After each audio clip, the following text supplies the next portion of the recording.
how much I love cooking. I just love food, period. But it gets a little bit difficult at times having to prepare dinner every single night, especially when you're pressed on time. Which is one of the reasons why I love these one skillet recipes, like this creamy Parmesan mustard chicken that I'm gonna be showing you how to make today. It is full of French flavors and it's ready in less than 30 minutes thanks to this special technique that I will be showing you, so let's get started. You're gonna start off with 1 or 2 chicken breasts. I'm gonna be slicing them thin and pounding them out to make them even more flat, which will ensure the chicken will fry up super quickly. Now you can use any heavy object you have on hand and it'll ensure that this chicken will be super moist as well. Season it both sides well with some salt and pepper and give it a sprinkle of some Parmesan cheese and flour. This, you guys, is the best coating. While it's frying, it smells absolutely heavenly.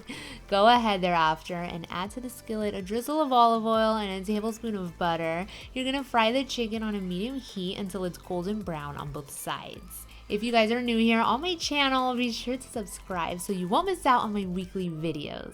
Now, once the chicken's done, remove it from the pan and add a tablespoon of butter, and you're gonna saute some crushed garlic and a half of a chopped up onion until it's translucent.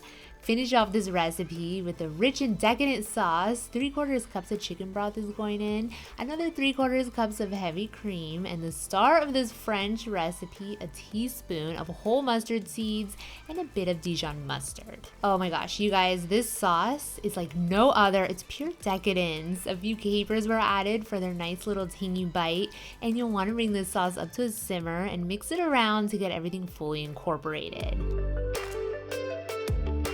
Now lastly, you guys, go ahead and add a 1/4 cup of some of that leftover Parmesan cheese, and this part is completely optional, but I like to add a dash or 2 of turmeric powder for that absolutely beautiful yellow color. I'm so excited right now just looking at this sauce. The house smells so good. I would definitely whip this up for a dinner party because, you guys, no lie, when I was eating this, I literally felt like I was in a fancy restaurant. But no, I was in my little kitchen on a Tuesday morning. Complete the skillet by adding the chicken back into the pan. As this sauce sits, it thickens up quite a bit, so serve it right away over some noodles or accompanied with some spring mix salad. Oh yeah, and probably you'll need a glass of Chardonnay to really complete this meal. If you guys enjoyed this recipe, be sure to give this video a big thumbs up, leave your comments down below, and stay tuned for more quick and easy recipes, all of them always with a unique twist.